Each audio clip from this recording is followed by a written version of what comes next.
L'homme ne vivra pas de pain seulement, mais de toute parole qui sort de la bouche de Dieu. Voici votre moment de méditation quotidienne.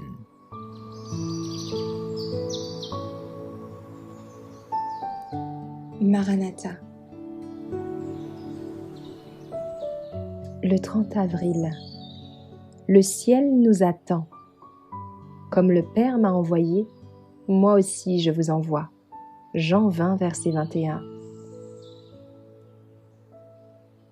Au sujet des apôtres, il est écrit: Ils s'en allèrent prêcher partout. Le Seigneur travaillait avec eux et confirmait la parole par des miracles qui l'accompagnaient. Marc 16, verset 20. De même que le Christ envoya jadis ses disciples, de même, il envoie aujourd'hui les membres de son Église. Le pouvoir que les apôtres possédaient, nous aussi, nous le possédons également. S'ils font du Seigneur leur force, il sera avec eux. Ils ne travailleront pas en vain. Qu'ils sachent que l'œuvre dans laquelle ils sont engagés porte le sceau de Dieu. L'Éternel dit à Jérémie: Ne dis pas « Je suis un enfant », car tu iras vers tous ceux auprès de qui je t'enverrai, et tu diras tout ce que je t'ordonnerai. Ne les crains point, car je suis avec toi pour te délivrer, dit l'Éternel. Puis, l'Éternel étendit sa main et toucha ma bouche. Et l'Éternel me dit: Voici, je mets mes paroles dans ta bouche. Jérémie 1, versets 7 à 9. Dieu nous ordonne d'aller prêcher la parole, après avoir oint nos lèvres de sa sainteté. Le Christ a confié à l'Église une mission sacrée. Chacun de ses membres devrait être un canal par lequel Dieu puisse transmettre au monde les trésors de sa grâce, les richesses incomparables de Christ. Il n'y a rien que le Sauveur désire autant que d'avoir des serviteurs qui représenteront son esprit et son caractère devant le monde.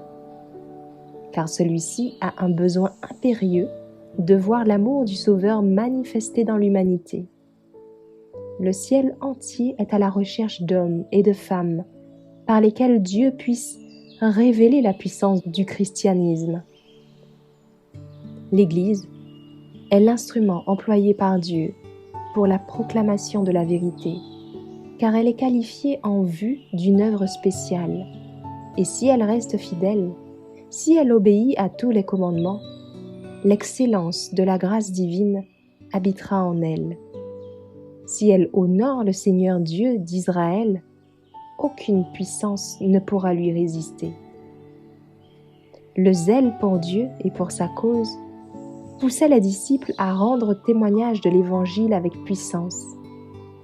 Un tel zèle ne devrait-il pas insuffler à nos cœurs la détermination de faire connaître l'histoire de l'amour du Christ crucifié? C'est un privilège pour tous les chrétiens, non seulement d'attendre, mais encore de hâter le retour du Sauveur.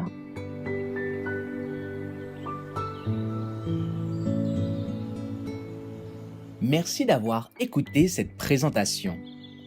Assurez-vous de nous rejoindre demain pour votre moment de méditation quotidienne avec lereste.org.